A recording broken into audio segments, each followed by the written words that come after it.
Well, hi there, and welcome back to Her Shrink Ray Eye. I'm Joan Biediger, and today I want to talk about a less common, slightly unusual way of accessing your creativity and inspiration.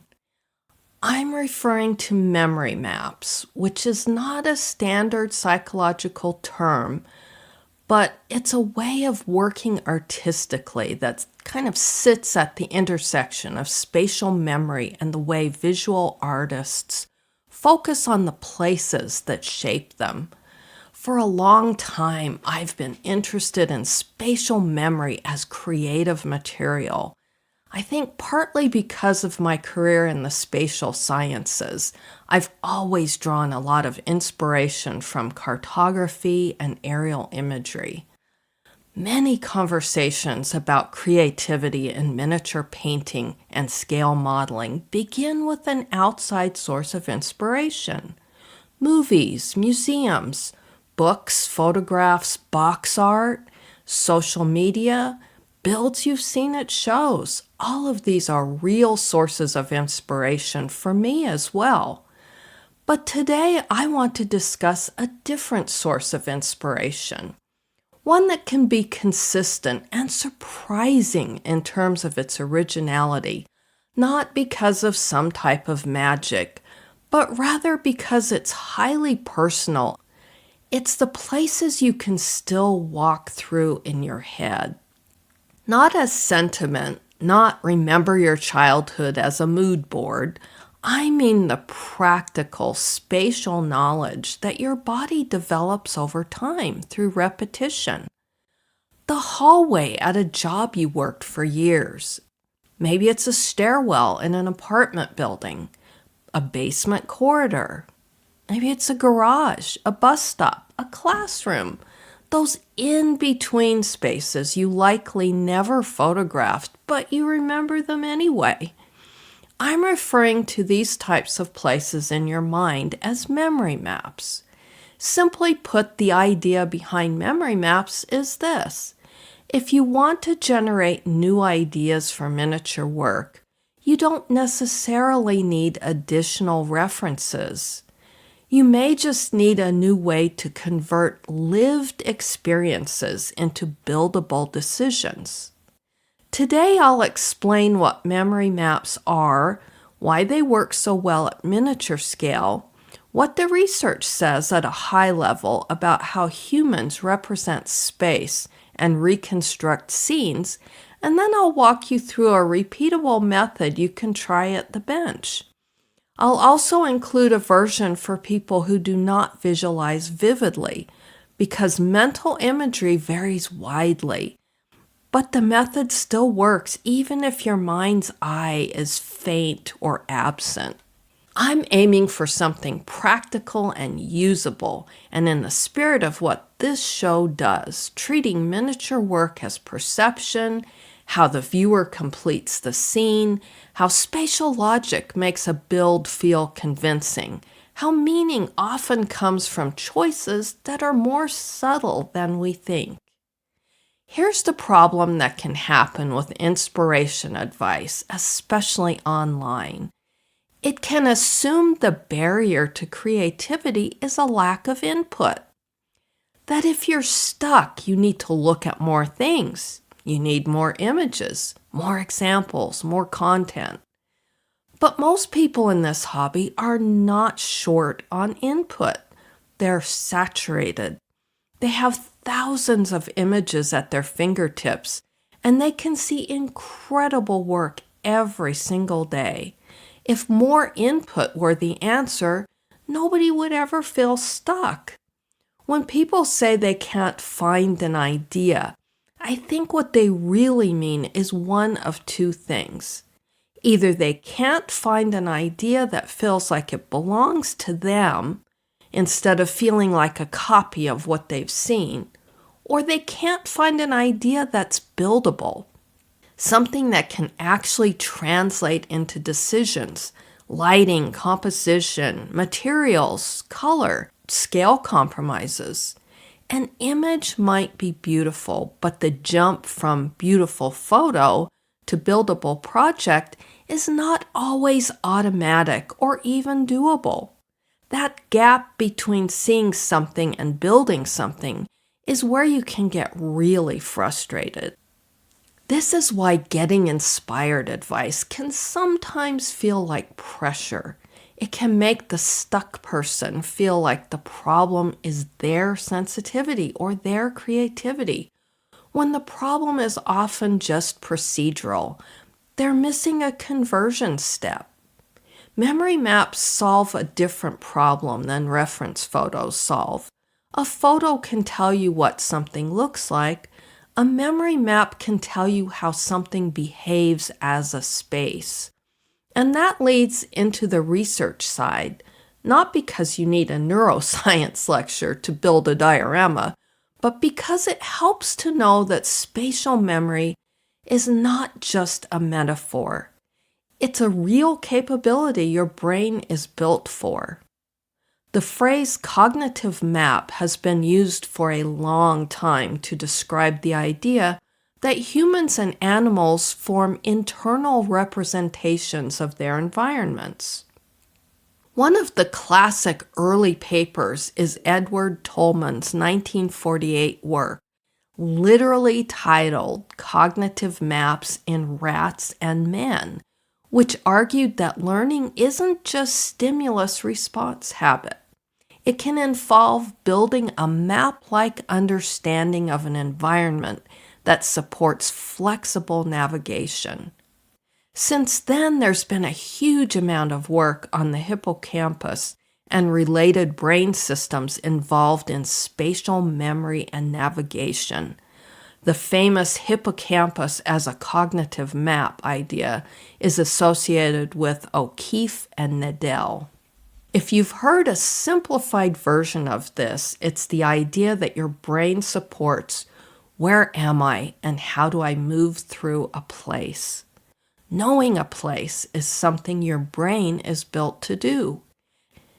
And because it's built to do it, it leaves traces you can use creatively.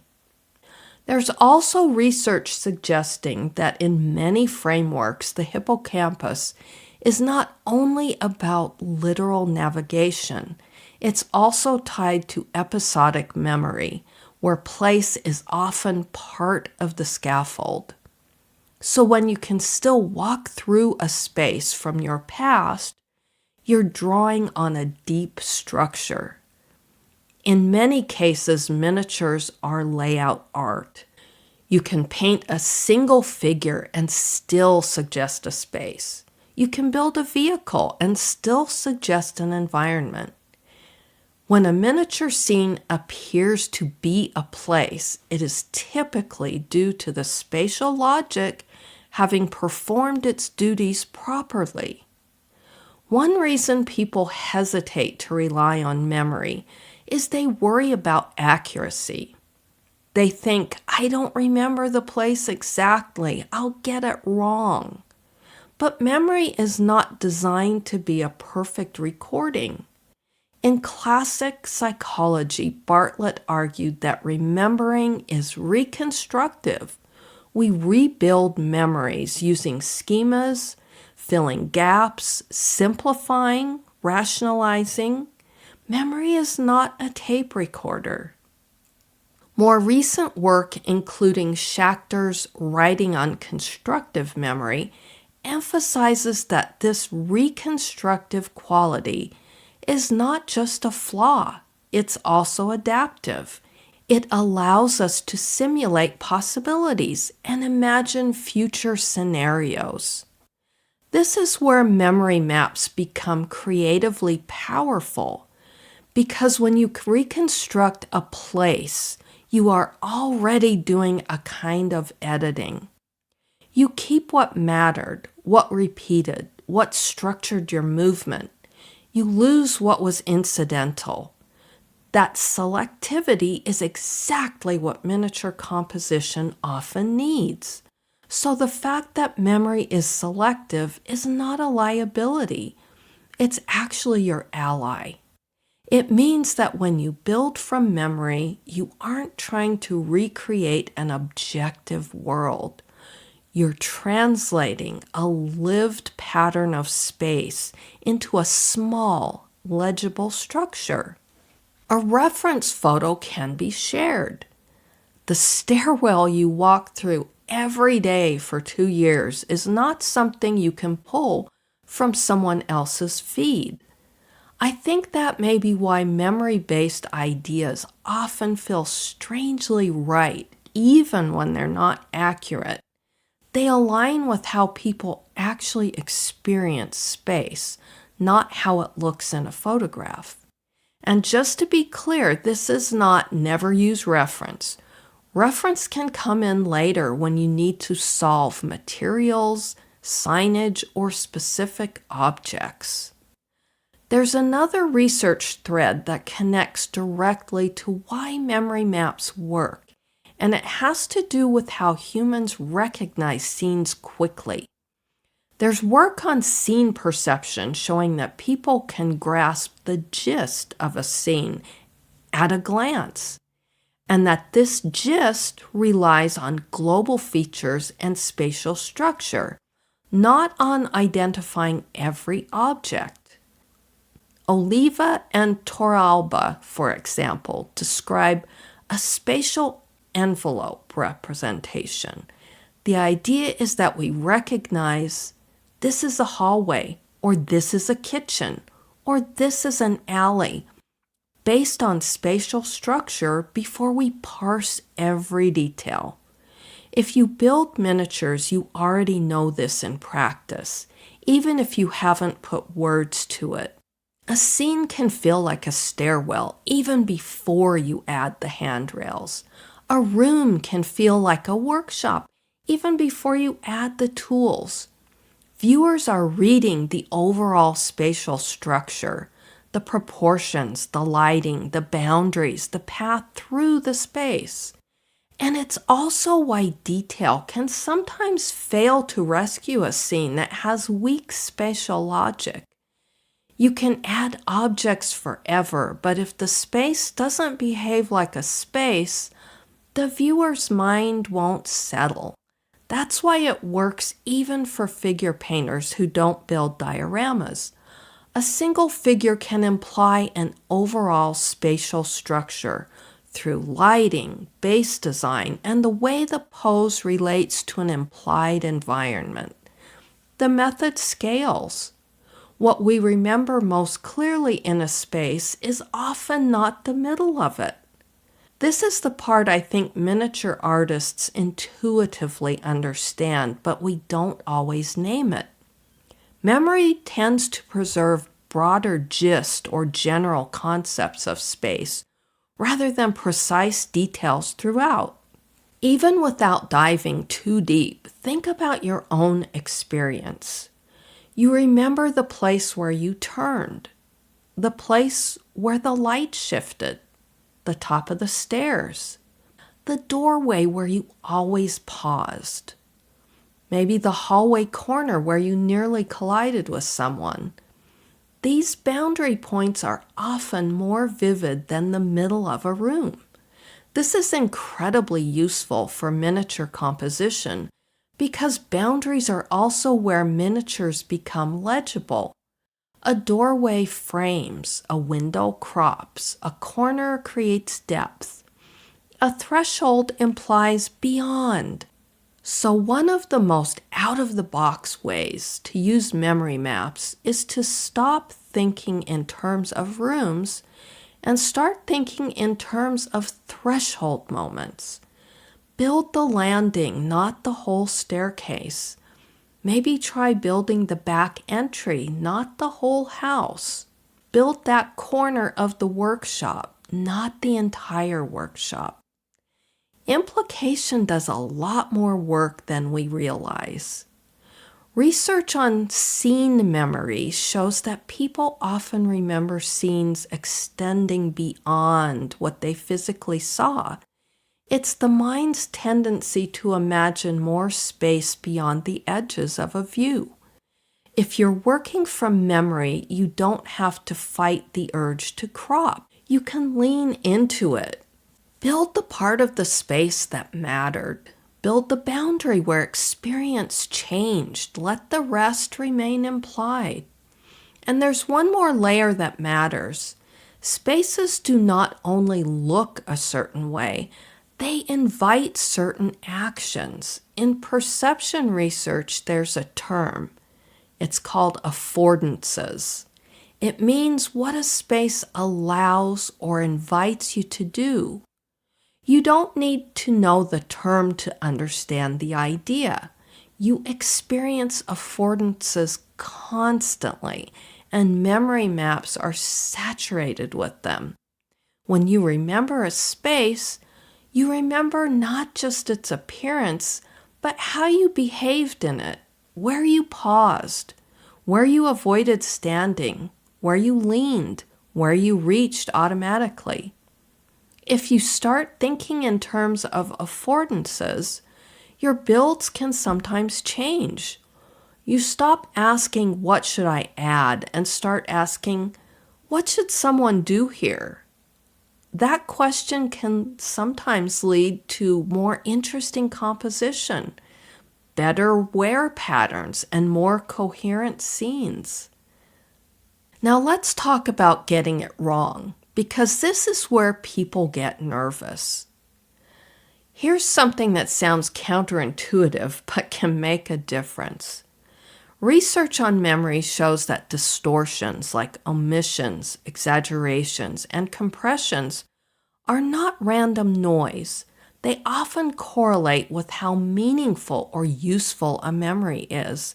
And interestingly, some research suggests a link between constructive memory and certain forms of creative thinking like divergent thinking. This doesn't mean accuracy doesn't matter. It means accuracy is not always the same as how a space felt to live in. When you remember a stairwell as darker than it was, or narrower, or longer, you're remembering how it felt. That feeling is often more important for miniature work than the literal measurements. Memory maps preserve experiential truth. They exaggerate what mattered. They compress what didn't. That exaggeration is not a flaw. It's how perception works. And because everyone's distortions are different, this is another place where originality emerges naturally. Two people remembering similar spaces will exaggerate different features. One will emphasize light, another will emphasize enclosure, another will emphasize wear and tear. None of these choices are wrong, they're individual. One concern people sometimes raise is this: if everyone starts building from memory, won't the work start to look the same? Stairwells, hallways, corners. Memory maps come from your own route knowledge, your own light conditions, your own wear patterns. Even if two people build a stairwell, the stairwell they remember behaves differently. Even your own map shifts over time. On another day, you remember the scuffed edge where everyone's hand landed. All of this can matter more for miniatures than for a lot of other visual art because miniature work often runs on implication. Miniatures rely on partial information. When a piece works, the viewer completes it. They recognize the kind of space before they inventory the objects. Memory maps line up with that perfectly because they do not give you a finished picture. They give you a system of cues that the mind knows how to read. Now I want to talk through how this can actually work to spark creativity at the bench. You don't have to do this right now. Even listening to the instructions is enough to understand the method. You're looking for a place you learned through repetition, not necessarily a place you loved. The mood can be anything. Neutral places often work best. Pick one that feels easy. The method works better when you aren't trying to force it. This is where the method becomes concrete. It's also where originality hides, because the behavior of your remembered spaces is specific. A memory map becomes buildable when you identify the anchors that define it. Pick 3. Some typical anchors are a boundary, like a door frame, a window, a corner, maybe the stair landing. A light situation, side light, overhead fluorescent, maybe a warm glow, maybe light leaking under a door. And third, think of a wear story, like peeling paint, a polished edge from hands, maybe a damp stain where water's been dripping. If one is too vague, swap it. This is a crucial step. Miniatures can fail when we try to include too much, especially when we're working from memory. Pick a scale that matches your energy and materials, then decide how aggressive your crop is. I'm going to say something that may sound odd. Cropping is not a compromise. It's part of the method. You're building a library of spatial patterns. This can become an alternative source of inspiration when you're tired of endless scrolling. It's private, it's renewable, and it's uniquely yours. I want to offer a short version you can try just by listening. You don't need a notebook for this part. This is just about noticing. Think of a place you walk through often. Not a favorite place, just a familiar one. Choose the entry point. That might be your hand on a door or your feet on the first step. Now move forward slowly. Notice the first turn. Notice the light. Where is it coming from? Is it above you? Is it from the side? Maybe it's behind you. Is it flat, warm, dim, or harsh? Notice one surface you touched without thinking. It could be a handrail, a doorknob, a wall you brushed past. Now notice where the space collects clutter. Not dramatic mess, just the predictable spot where it always shows up. And that's enough. You can stop there. I also want to address something that doesn't get talked about much in creative hobby spaces. Not everyone has vivid mental imagery. Some people can picture scenes sharply. Some people have a faint impression. Some people have little or no visual imagery at all, a phenomenon often discussed as aphantasia. And research suggests imagery ability varies widely. If you're someone who doesn't see images in your mind, memory maps can still work because it's not fundamentally only a visual method. It's a spatial and procedural one. So if your visual impressions are very faint, instead of asking, "What do I see?" ask, "What order do I encounter things in? Where do I turn? Where do I pause? What do I reach for?" You can also use a language-based version. Write the route as a series of instructions, like directions. That's still a cognitive map. It's about flexible knowledge of how an environment is laid out. I'm including this because a lot of people think that they can't do memory-based creativity if they don't visualize. And I don't think that's true. You just have to approach it a little differently. Now I want to connect this back to the creative question that brought us here. The reason memory maps often generate original ideas is not mystical. It's because the input is private and memory naturally edits and recombines. Reference images tend to push you toward shared solutions. If everyone is referencing the same famous photo or the same movie still or the same cool build that's circulating online, then even when the builds are good, they start to converge. You can feel it in the hobby. Repeated compositions, repeated lighting choices, repeated subject framing. Because memory works through compression, you're not copying the places even from your own internal reference. You're rebuilding it in a compressed way, and that compression is where style can emerge. This aligns with constructive memory research that emphasizes recombination and simulation. Memory is not just about the past.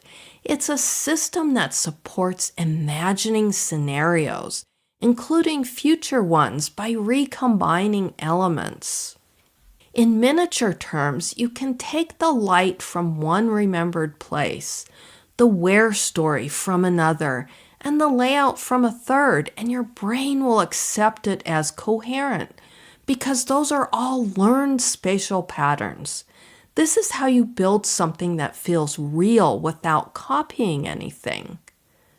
Let me give you some practical examples about how this turns into actual projects. I'm going to give you several formats so you can choose what fits your bench and your time. The first example is what I'll call the threshold vignette. This is my favorite for this method because it leverages the boundary principle. Thresholds are where memory can be strong, and they're where miniatures are very convincing. A threshold vignette could be a door cracked open with light leaking under it. Maybe it's a window frame with interior light and exterior darkness.